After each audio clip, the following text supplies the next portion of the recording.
Hello and welcome back to the Xpert 11 Road to Glory series, where in the last episode we managed to beat CDF Jimbo Fogo in the 93rd minute of the game. That was a pretty dramatic victory. And in this episode we're playing the second leg of our cup game against Campers FC, who have no manager. Campers could not find a new manager in time for the second leg of this cup tie, so they still line up in a 4-4-2 formation with players out of position.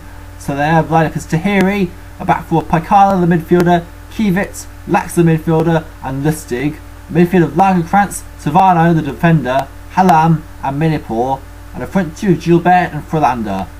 Knowing that they were going to be inactive, I have set up a mini reserve side for us to play with. We've got Ant Connolly in goal, back four of Nathan Thompson, Pim van der Kruis, Edmund Hansman, a midfielder who's playing in defence due to the fact that Eustace Chapple is injured, and Marcus Agenfjord. A midfield of Sergei Kvyatkovsky, Pierre of Hesslink, Alvito Roma, Glenn Carlton and Raymond Hargreaves, and a front man of Endira Zubeldia. So let's go live to the supermassive black hole for the match. Captains for this match are Sergei Kvyatkovsky from Knights of Cydonia and Koit Kvyat for Campers FC in the still vacant team. The referee for this match is Justin Time. Knights of Cydonia are the red and yellow strip, while Campus FC are in the yellow and blue strip away from home. In the bottom right corner of the screen you can see several matches from some of the best teams in the cup that are still remaining.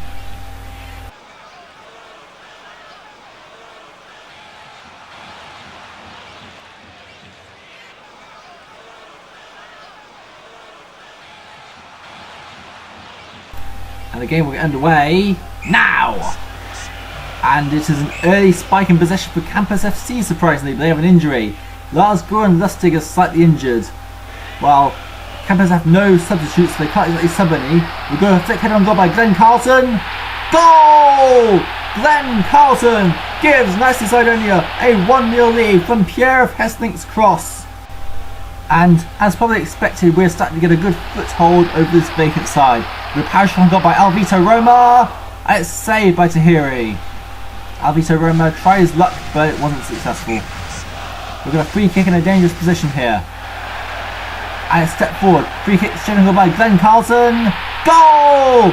Glenn Carlton gets his second goal of the match from free kicks.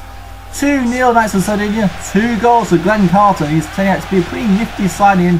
A bit more effective than Envenez ever was, to be honest. 34 minutes in, we have another free kick. As this time it's aimed at Endira Zubeldia. Heads towards the goal and it's easily handled by Tahiri. Zubeldia, no trouble whatsoever for him. But he's having another go here.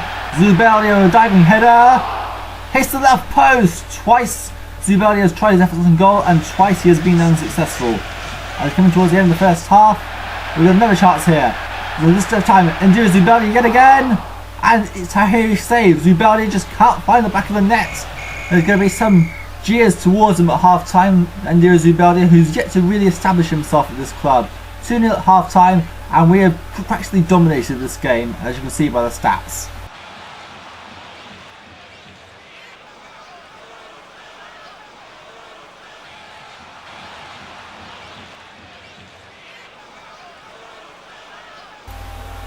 And we get the second half underway. And an early chance again for the Knights. It's Endira Zubeldia with a well-placed header. And it's wide again.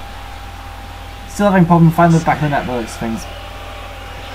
The game is going on pretty quickly, to be honest. And we've got a parachute on goal by Alvito Roma. As handled by Tahiri. Roma trying his best, but Tahiri managed to get it and get a clean pair of safe hands in it. And there's an injury for Knights of Cydonia. Edmund Hansman is slightly injured. Wow. That's a relief because it could have been a whole lot worse. The well-placed header by Sergei Kvyatkovsky, wide by a clear margin. So we have 70 minutes played and it is 2-0 to Knights of Cydonia. We are comfortably heading through to the next round of the cup if you take into account the first day's score. We've got a diving header by Sergei Kvyatkovsky and he scores! Sergei Kvyatkovsky has practically sealed our place in the next round. Header from Glenn Carlton's cross. What a goal by Kvyatkovsky, who hasn't really scored in a while, has he? It is a penalty! Penalty to Knights of Cydonia, our first penalty in eternity. And Sergei Kvyatkovsky is charged with taking the penalty. And he scores! Sergei Kvyatkovsky, who waits ages to score a goal, and he managed to score 2 in the same game. What a result! 4-0 against Campus FC, although the fact that the Campus FC didn't try anything doesn't make things hard. Then Carlton diving header, and blocked by Thierry. That looks the things. Full time, 4-0 to Knights of Cydonia. A complete domination against an inactive team.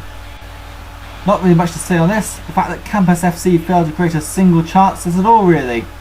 As you can see, Sergei Kvyatkovsky and Glenn Carlton both got braces each, and Sergei Kvyatkovsky is our man of the match, an outstanding 16 bars. That's his maximum potential he can play at the moment, after having dropped a bar on the change reports to just 11 bars. Sergei Kvyatkovsky the man of the match, and Koit Kivic, Campus's man of the match for defensive performances, although that didn't do much help considering they created 12 chances. All in all, that was way too easy a test for us, but it does allow us to get some precious minutes for our young goalkeeper Ant Connolly, who I'm trying to increase his playtime this season with a view to the fact that he is on the verge of a double jump, and I want him to get as much playtime as possible so that he is well into his skill band by the time he double jumps and able to hold position in that band, rather than just failing to go up to the next change report. In other words, he is likely to double, but needs a strong DV in order to remain on the course of his new skill path. It's even the first cup rounders Freddie Alner with Jesus and his Pandas in goal. A back four of Lawrence Donaldson, Steppenwolf Suckers, Waldemar Granblom, Falkirk Flyers, Ebenezer Sampiero, AC Samba, and Raymond Millar, Guerrilla Renegades. A midfield of Ludwig Ganadal, JK Besiktas, Philippe Fontes, Steel Fury, Bruno Horta, DTS 1972, and Gorgon Lidqvist, RAK, and a front two of Sean McAlinden, Alf 11, and Hidiat Basayoglu, Team of the Damned. And so, our opponents in the next round of the Cup are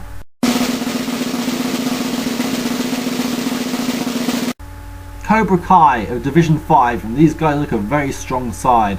So, in the next episode, we'll be playing Republic of Manchuria in the league. Following that, we'll be playing Cobra Kai in the Cup. See you guys next time.